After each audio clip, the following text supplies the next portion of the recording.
बिस्मिल्लाहिर्रहमानिर्रहीम। अस्सलाम वालेकुम। उम्मीद है आप सब लोग खैरियत से होंगे, ठीक ठाक होंगे और मेरे लेसन्स को खूब एंजॉय कर रहे होंगे। तो डायरेक्ट एंड इनडायरेक्ट नरेशन की इस सीरीज़ में आज मेरी चौथी वीडियो आप सबके लिए एक नया लेसन के साथ मैं हाज़िर हूँ। तो उम्मीद है कि आपने मेरे चैनल को सब्सक्राइब ज़रूर किया होगा, और अगर नहीं किया तो प्लीज़ सबसे पहले मेरे चैनल को सब्सक्राइब करें और बेल आइकन को ज़रूर प्रेस करें ताकि मेरी आने वाले तमाम लेसन्स की वीडियोस जो हैं वो आप तक बआसानी पहुंचती रहें। तो प्रीवियस मेरे थ्री लेसन्स के जो वीडियोस हैं उनमें मैंने डायरेक्ट इनडायरेक्ट की जो इंट्रोडक्शन है और उसको जो कन्वर्ट करने का पहला रूल था, और इसके अलावा change of pronoun, change of time को जो है मैंने बहुत डिटेल के साथ कवर अप किया है। और आप लोगों ने अगर मेरी वो वीडियोस नहीं देखी तो आप मेरे चैनल पर जाके उन वीडियोस को पहले ज़रूर देखिए। तो आज के मेरे लेसन में मैं आप सबको पढ़ाने जा रही हूँ चेंज ऑफ टेंस। ठीक है, चेंज ऑफ टेंस पर भी मेरी जो है ऑलमोस्ट थ्री वीडियोस जो हैं वो मेरी बनेगी, क्योंकि ये भी थोड़ा सा लॉन्ग टॉपिक है।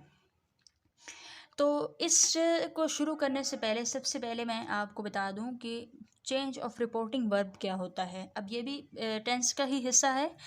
तो रिपोर्टिंग वर्ब जो होता है वो होता है जो इन्वर्टेड कॉमास के बाहर की जो स्पीच होती है उसको हम रिपोर्टिंग स्पीच कहते हैं, और उसके अंदर जो वर्ब यूज़ होता है उसको हम बोलते हैं रिपोर्टेड वर्ब। ठीक है, तो ये मैंने पांच पॉइंट्स जो हैं ये मैंने आप सबके लिए यहाँ पर लिखे हुए हैं।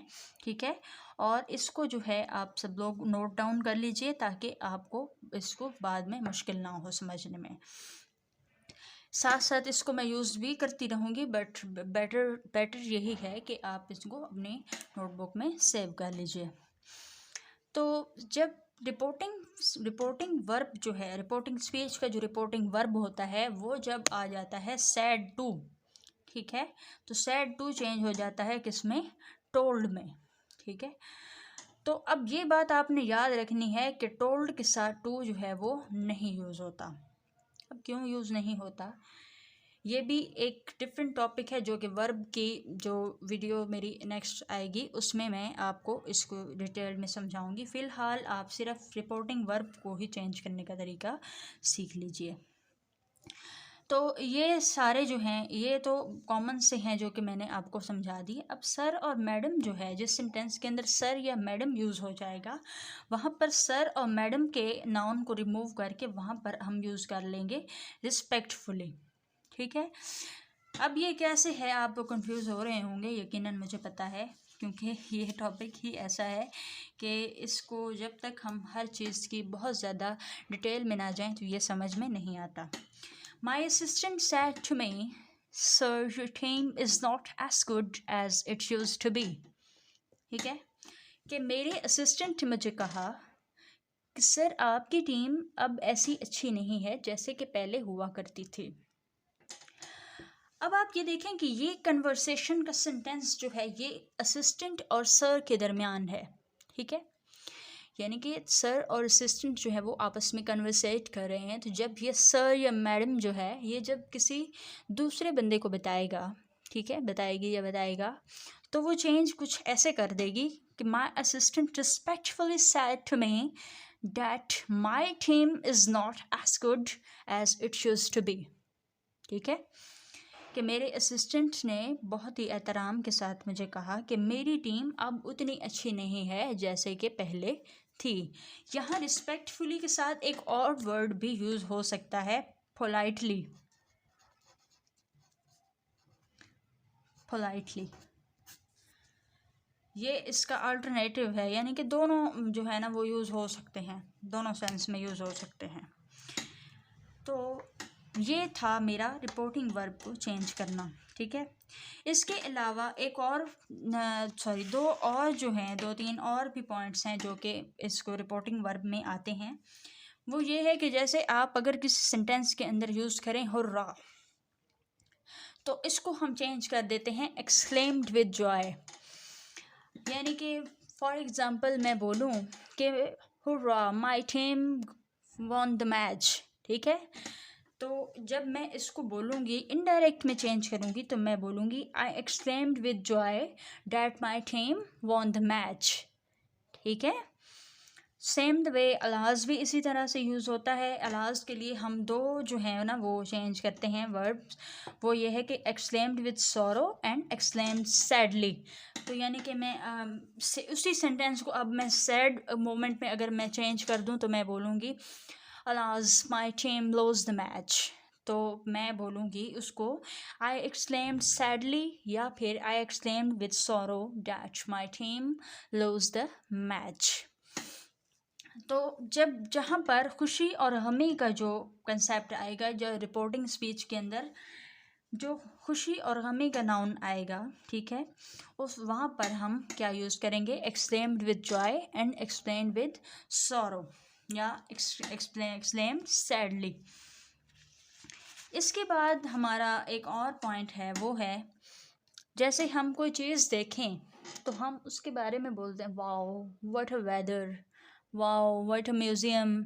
तो ये जो दो वर्ड्स हैं ना, व्हाट आ, ठीक है, डायरेक्ट एंड इनडायरेक्ट नरेशन के अंदर व्हाट आ जो यूज़ होता है ना, ये हम वाह क्या मौसम है, तो वहाँ पर हम यूज़ करते हैं एक्सक्लेम्ड विद जॉय या सरप्राइज, यानी कि खुशी के साथ बयान करना या हैरानी के साथ बयान करना। ठीक है।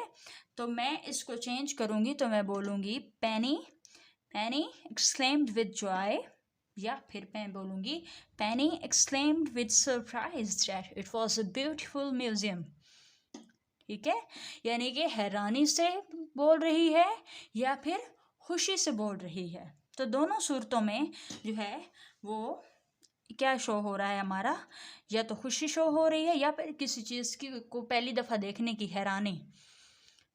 तो ये बहुत ही इजी सा एक मेरा टॉपिक था, reporting verb, change of reporting verb जो है, तो बहुत ही मैंने डिटेल के साथ आपको समझाया। अब हम अपने मेन टॉपिक की तरफ बढ़ते हैं जो कि है चेंज ऑफ प्रेजेंट टेंस। इस वीडियो के अंदर मैं आपको सिर्फ जो है प्रेजेंट टेंस को चेंज करना सिखाऊंगी। तो सबसे पहला जो है वो है प्रेजेंट इंडेफिनिट टेंस। ठीक है, जो कि बहुत ही कह लें कि बेसिक है हमारा, इस टेंसेस की सीरीज़ का बेसिक है प्रेजेंट टेंस।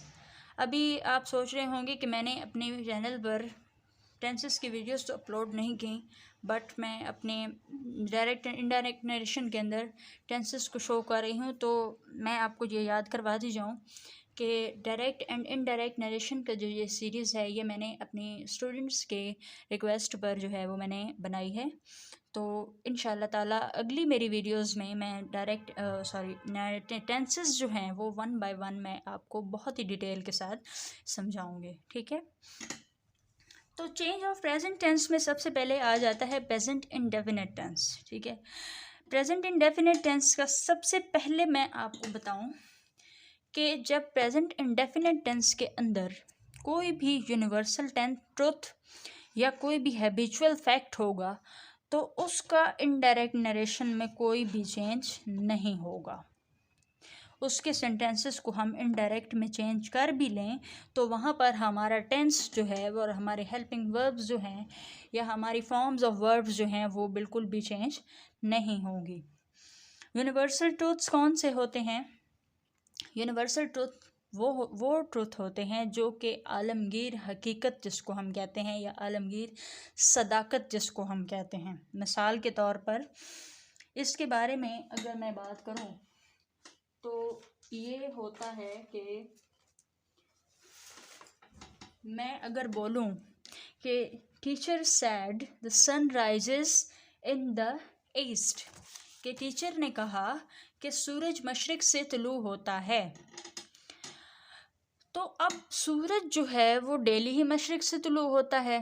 ठीक है, इसको आप हैबिचुअल फैक्ट भी बोल सकते हैं। अब हैबिचुअल फैक्ट क्या कि एक रूटीन है जो कि अज़ल से है और अबद तक रहेगी कि सूरज हमेशा मशरिक से ही तुलू होता है और मगरिब में ही ग़ुरूब होता है, इसमें कोई भी चेंज नहीं होता। ठीक है। तो अगर मैं बोलूँ कि कल मशरिक़ से तुलू हुआ था, तो अगर मैं इसकी नरेशन को चेंज कर दूँ तो क्या फिर आज मगरिब से तुलू हुआ? नहीं, ऐसा नहीं है, बल्कि डेली वो मशरिक़ से ही तुलू होता है। तो जब हम ये सेंटेंस बनाएंगे, teacher said sun rises in the east, तो ये इसी तरह ही रहेगा, और हम सिर्फ वहाँ पर इन्वर्टेड कॉमास को हटा देंगे और वहाँ पर लिखेंगे teacher said that sun rises in the east. ठीक है, सिर्फ वहाँ पर डैट जो है वो एज अ कंजंक्शन यूज़ होगा। अब यूनिवर्सल ट्रुथ की बात अगर मैं करूँ तो मैं इसकी सिंपल सी एक एग्जांपल दूँ, जैसे she said honesty is the best policy. ठीक है, कि उसने मुझे कहा ईमानदारी बेहतरीन हिकमत है। अब आप अगर पिछले तमाम सदियों में अगर इस चीज़ को नोट डाउन करें तो ईमानदारी हमेशा से ही हमें यही एडवाइस किया जाता है कि ईमानदारी बेहतरीन हिकमत है। ठीक है, तो इसको हम कहते हैं यूनिवर्सल ट्रुथ, यानी कि ये हमेशा सच ही रहेगा, आगे जाकर इसने चेंज नहीं होना। अगली हज़ारों सदियों तक जो है वो यूनिवर्सल ट्रुथ ही रहेगा कि ईमानदारी बेहतरीन हिकमत है। तो यहाँ तक आपको समझ आ गया कि यूनिवर्सल ट्रुथ्स और हैबिचुअल फैक्ट्स जो होते हैं उनमें हम कोई भी चेंज नहीं करते। वीडियो ज़्यादा लॉन्ग नहीं करती, इसीलिए मैं अपना जो आगे मेरा चेंज ऑफ प्रेजेंट टेंस है वो मैं अपनी नेक्स्ट वीडियो में आपको डिटेल में समझाती हूँ।